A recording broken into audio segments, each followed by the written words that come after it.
I'm Lorraine Dorrance, owner-operator at Premier Pawn.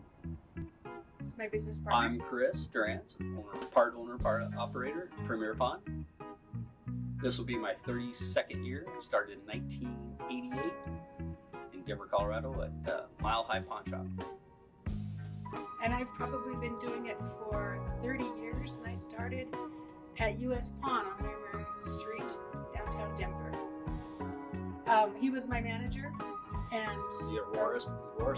we met out in Aurora, and I was just hired. I was kind of doing jewelry stuff there, and we met through the pawn business. Yeah. What got me in this was a friend that started working for Mile High Pawnshop by the name of Todd Hills. He called me up and said, "Hey, you're gonna dig this." So I went down, and within a couple of months, I was a schlepper to a manager. What's a schlepper? Schlepper is the person that places items on shelves or retrieves items. That was a famous call on Lammer Street. "I need a schlepper, please." So I got out of I was in the construction business and various other deals, and once I started the pawn business, I would never look back. Well, we all at Denver really came out of the Wedgle, the Mile High Pawnshop tree. The Jumping Jack Cashes, the US Pawn. Yeah, Fred Pasternack was a great guy. Pawn One. Yeah. The Hills. Bass Cash was Shane and the other accountant. From them, they stemmed out of that. The Arguelles, they're from working in the pawn shop down on Lammer Street. They own the Pawn Kings. Sashi, Big Daddy, she came from all came out of that tree really down there. We all really, that's half the pawn. Most of the pawn shops in Denver came out of that place right now. Cash and Flash, Shane Brinkerhoff and Durrell. They were both out of that. So yeah, we all kind of started. We all learned it from the '80s when it really started booming, and everybody kind of branched out and made their way through this town, and we can all look back and say, yeah, I worked with that guy. They own this store. I worked with that guy. They've all gone on and opened their own shops. They've all gone on and sold and done wonderful things with their lives. So I can't think of anybody that hasn't done well after that in that group of people that we had. Some have retired. 80s and 90s. Yeah. Some have moved on. We would hope to retire someday too. I just seen a Facebook post from Adam France. It's like does real estate now and has for a long time, but he's like, dang, I sure miss working at the pawn shop. My pawn shop peeps. Right. Opportunity, and when Chris and I met, we had always talked about having our own shop and how we both wanted to be business owners, and that goes into the long story that we can do another time if you want, about how we actually got into this business. But opportunity came up, and we had to literally throw our hat over the wall and go for it, and we did. We went for it. We had very little money in our checking account, $87 to be exact, and bought the pawn shop on a promissory note and a handshake, which is something you just don't see today. But it can still be done today if you ask for the impossible. The impossible things can happen. Yeah. So Chris and I were living in Arvada. We both were managers at US Pawn, and I think he had just gone to work for Pawn One, right? No, I was working for US Pawn. We were at US Pawn at the same time? Yeah, the Colfax and Wadsworth store. Okay, and we had a customer. They were offering me a job. Okay, and we had a customer that used to come in all the time. His name was Tom, and Tom was exactly what we call Tom. He was a very difficult customer to deal with. He had a very aggressive nature with him, but he was a good guy underneath it all. And Tom used to come in, and nobody would want to help him. And pawn shops have these little secret codes, which we'll do in another session, tell you some secret codes. But we have these secret codes for customers that are difficult. And I always ended up with Tom, and Tom used to visit me out in Westminster. We started going to lunch, and Tom came across this pawn shop, which used to be called Continental Pawn. And he told me he was going to buy a pawn shop, wanted me to go work for him, but at that time he could not afford my salary. And so we kept talking, and I was kind of guiding him through the industry, telling him things to look for, mistakes, errors. Anyway, Tom's ended up having a really tough time running this pawn shop that he put his entire retirement money into. And so when that happened, he saw the opportunity that maybe Tom would be considered selling us the pawn shop. And so we met with Tom and he ended up selling us the pawn shop. And it was basically kind of like, hey Tom, you're gonna lose it all. Let us come in, let us recoup your retirement. We'll pay you off. We'll come up with a promissory note. I did not know how to write a promissory note. No formal training in business, no formal training in anything like that.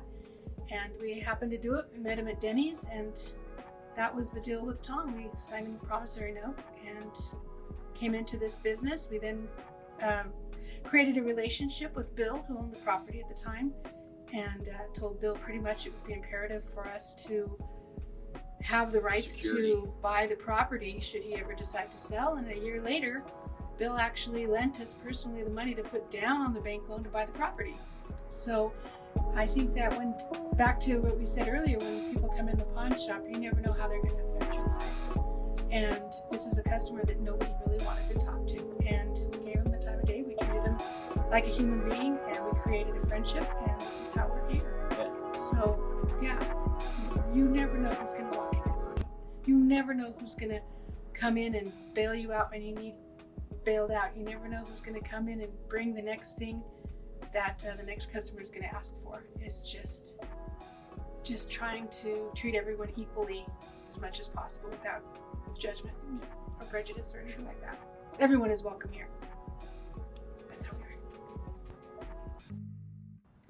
I think the first most common misconception that everything that we take is stolen. And I am going to bring that up first because that's probably a sore spot in our, as an employee, as a business in general. It's just not the case. And I think that there's a lot of people that miss out on what the pawn industry actually does for society and for people in general. The community, yeah.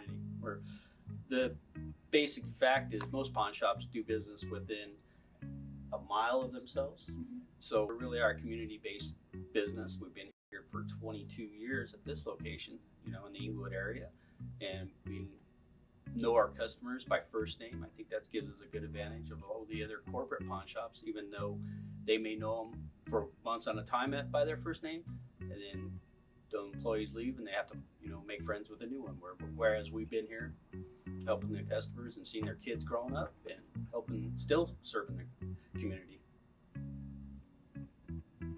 Busy.